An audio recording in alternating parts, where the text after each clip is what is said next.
avange kwamadhuku vane nyaya iri mudare vakamangana. Saka nyaya yayo yakatongwa muno, yatongwa ikazozi ngaitsvakwe futi namusoro n'anga inoita kuti pashandwe nyaya yayo neyepasozwana.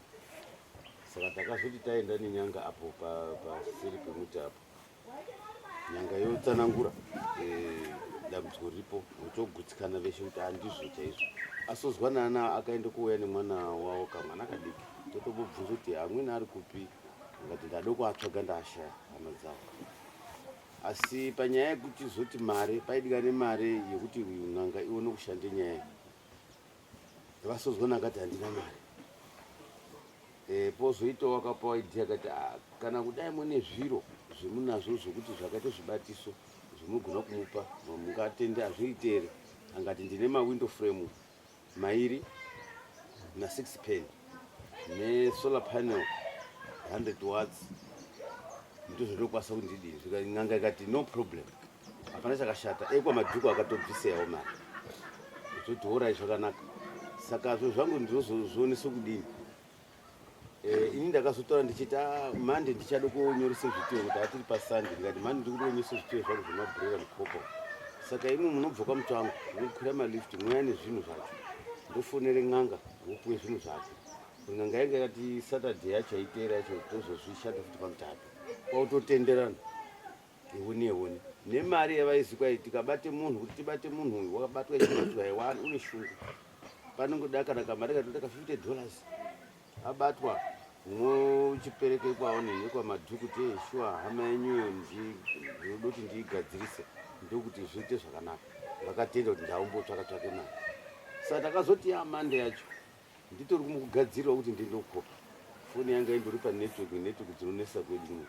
Ndaise foni yangu panetwork, ndada kuzoona foni yadandira yaringa paya ndodai kuti yakazi ndokwasozwana, ndodairwa nkamwana kuti babangu handisi kuaona.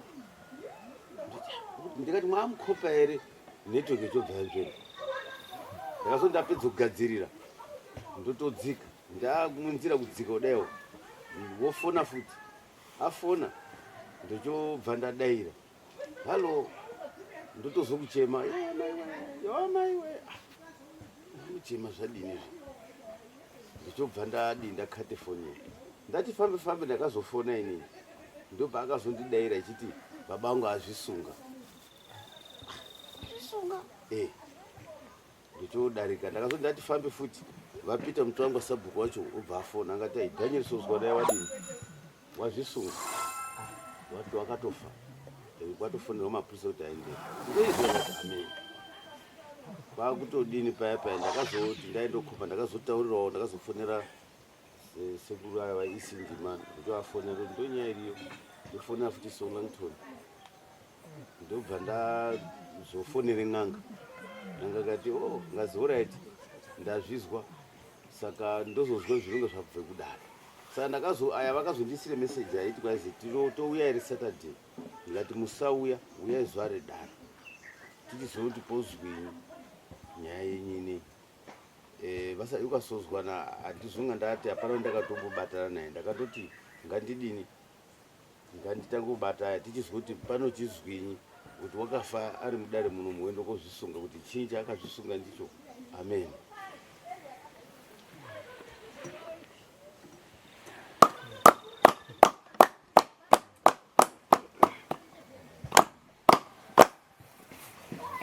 Asi mapurisa ndakazwawo nachibve ndobvunza kuti mapurisa statements yaizi kudini, ngazi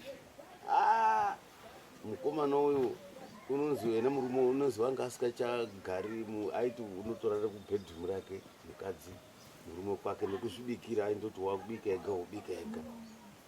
Zvimweni zvataurwa aindotaura ndiwo aindotaura eiti kwazi unozi wakazozviura ngoti chitongo chaakapuwa kudare changa chakaoma. Chitongo chii chaakapuwa chacho, mashoko aindobhuwa ngeonini. Ndikati ameno tozozwa wekwaonini vauya. Saka n'anga yakati ndavekwaonini mwasangana kudare, tozoti zvinogurwozi chii, ndogona kuzoita refund back mari yekwamadhuku. Vari kwandinoidzosa kuti asi ndashanda nyaya yacho. tozwe zvonga zvabva kudai sono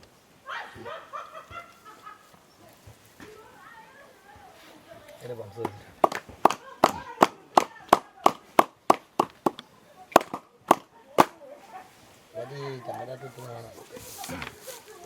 pamusoro mutape pamusoro madhodha mutape zambuku nana mai nana baba ngada ratumwawo ndasharukwa kwamadhuku kuti tiuye tizwisise kuti zvinochizozwinyi kuti musungwa wedu kuti tondesana naye ndiye mwandozwa zvichitaurwa kuti wakazotsungira asi panyaya yekutsungira kwake hatina umbowo tingaziva isusu kwamadhuku kuti wakafambei takazondozwa kuti watsungira ndozvinotakandozwa saka pari zvinoita ndotumira kuti mwana asharukwa dai munotozwa kuti zvinochiende mberi zvichidini panokwaniswa here kuti kutorwa kuna Jairus wainge akamirirana naye kufunga anhu munomuzi adare waiti waizi ndiwe tingati ndiye munin'ina wake ndiye unofanira kuti abatwe auye ataure kwemuri asharukwa kuti ungakokorodza here ana wacho aya mwaitobhuya aishawa asizwa nani ndiyatama asozwa nani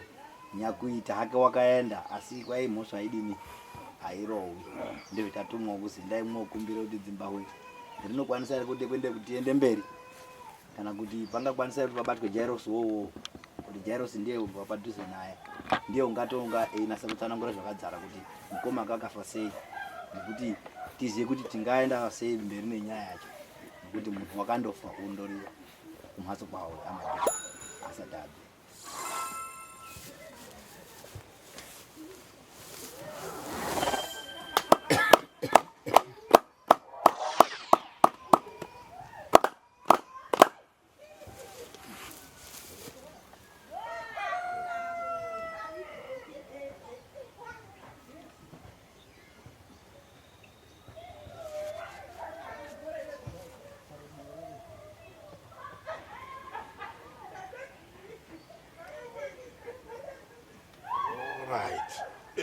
parikuzwika nekuti shuwadi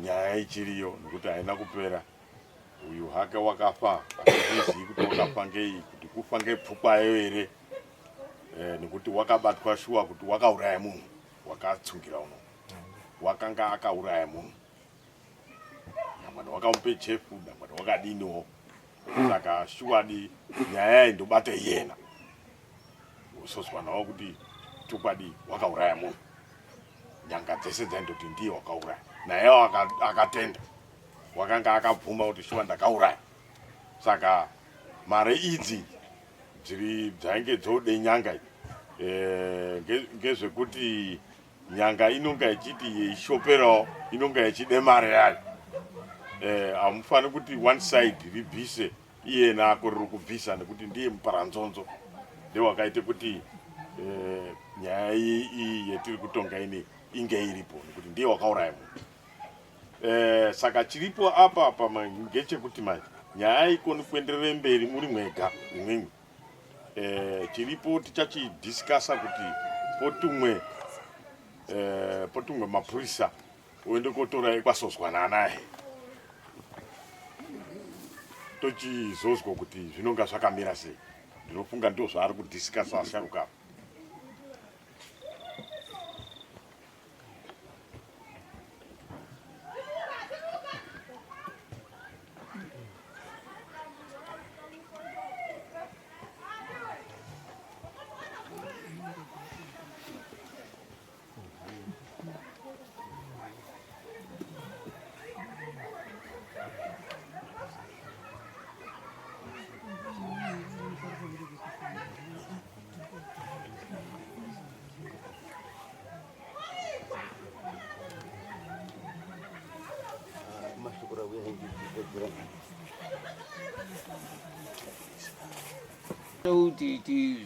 titaure mazwiro ataita ava baba ava vakatamika ndo vanga vane mhosva handiti ndo vaiya nendaa yavaifanire kuti vagadzirise ko tine zvatingachataura here neakaenda hapana zvatingachataura neakaenda. Asi akaenda wacho ane hama dzakasara, ndodzotaurwa nadzo idzodzo, nokuti kana baba vangu vakapare mhosva, kana kuti inini ndikapare mhosva, ndotorwa ndiMwari ndisati ndairipa, ndinonga ndisikazi kuipedza. Vasara vehama vanondoringisana nayo mhosva yacho iyoyo, ndiwo vanenge vakufanira kuripa, handiti ndizvo. Eya, saka kuona kwangu zviri apa ndizvozvo zvekuti kwakuringisana nevaripo vacho. Hino hezvakadai, Satani akaite basa rake tikatamikirwa ngehama yedu isati yapedze daka rayo. Pozwinyi apa poonekwe kugadzirise zvaifanire kugadziriswa nanyamufa zvacho zvaasikasi kuzokwanise kugadzirisa achiri mupenyu.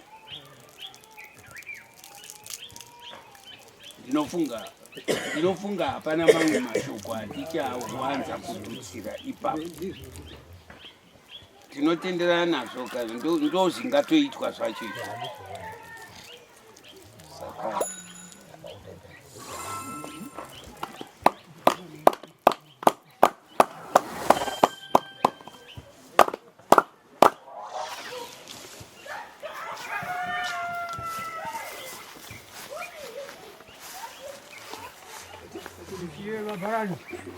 Thank you.